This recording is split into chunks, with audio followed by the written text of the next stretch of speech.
สุดบ่เบิ้งคือเบิ้งเจ้าเจ้าขอป้าขนาดตัวสุดเขาจะเบิ้งเจ้าเอามา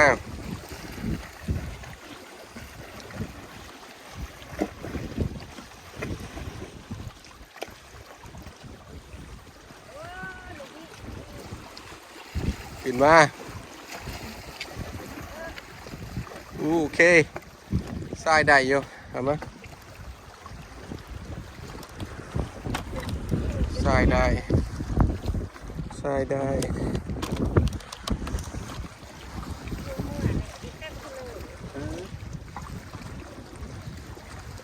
พักไปไหนเอาปรากฏไปจับไปเอามันยัง มันหมูติ่งได้เลย หมุดติ่งไปบ่แต่ว่ามันยังอยู่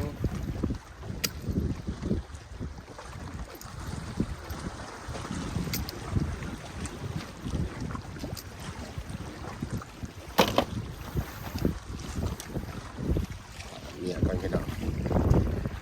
อยู่บ่ฮะมันลอยเหรอเห็นบ่มันยังอยู่เอาปลายังล่ะปลาใหญ่ปลาช้างนี่ไปเท่าเอาให้ได้เด้อปลาใหญ่เนี่ยเอาจากชิปเอามันลอยเอาได้โอ้ปลาใหญ่ได้นี่ทำมันลอยนี่ปลาใหญ่ได้นี่เอาให้ได้ค่อยๆเด้อ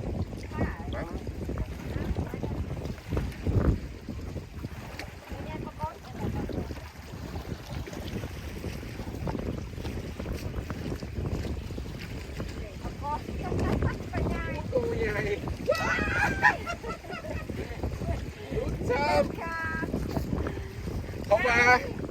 เพราะว่าพี่น้องเนี่ยเขาใส่เบ็ดปลาเลี้ยงอันนั้นเบ็ดมันล่าปลาใหญ่กินมันขานั่นเนาะปรากฏมันกินบ่อนั่นนะเอ้ย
จะว้าวอุ้ย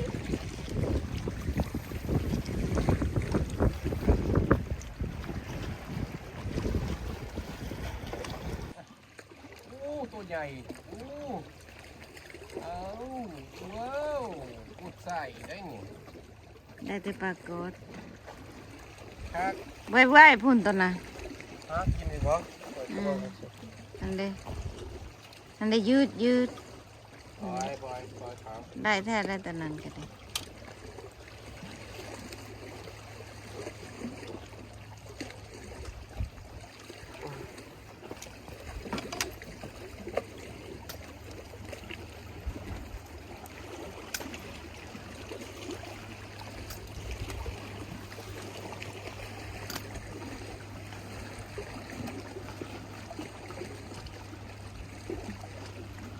นึ่งตัวหนึ่งมันได้แต่น่ะแน่นอนได้บูว่าปลาอย่าง ปลาเหลือง ปลาเรื่องแหละคำบ่แห้งแบบนั้น ขาวเนื้อไปดูลงก่อน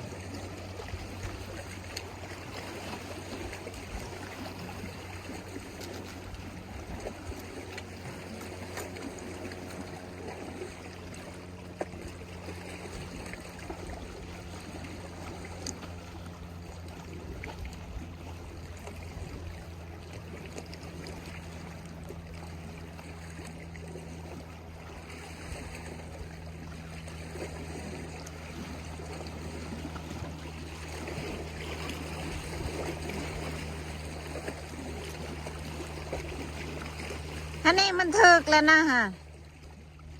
เด้ยันมันมดอันนั้นมดเหยื่อขึ้น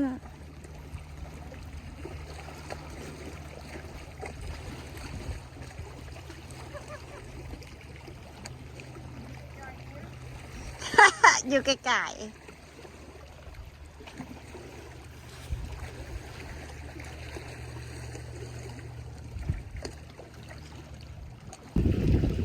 ป้าเธอพวกก็ได้ตัวใหญ่กดตัวใหญ่ป้าเธอ ตัวมันใหญ่หนึ่ง มือแรกนี่แห้งใหญ่เลยนี่บ่มีไฟ มีอยู่ไฟ โอ้มีไฟเฮาอยู่สอดแจงบ่อื่นยังมืออ่ะ แข็งได้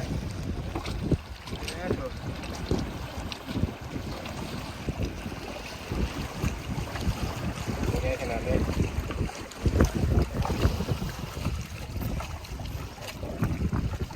ใหญ่ อุ้ยเดี๋ยวยังเจ๊ ใหญ่เนาะป้าอ่ะ มันดีเด้อออกมันจะดี ติด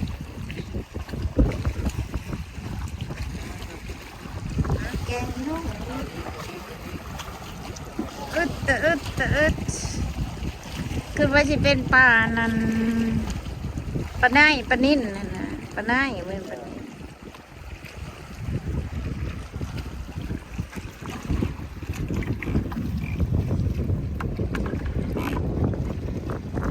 เต็มหู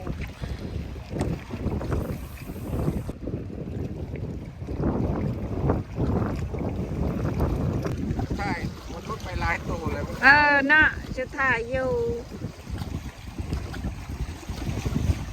ตึงบังแห่งเลยดึงบางแห่งแต่จะถ่ายกันได้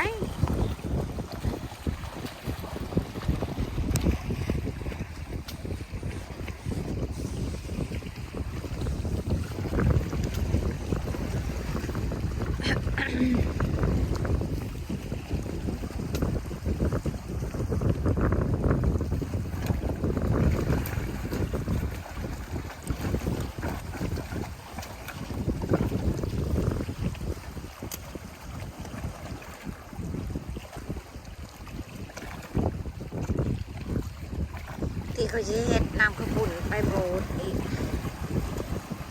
เฮ็ดน้ำข้าวปุ้นป่าวันนั้น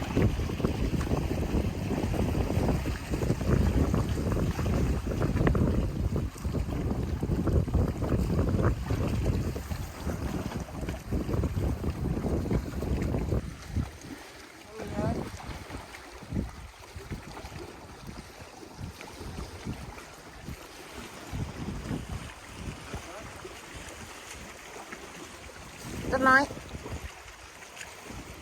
เฮ้ยไม่เอาแล้ว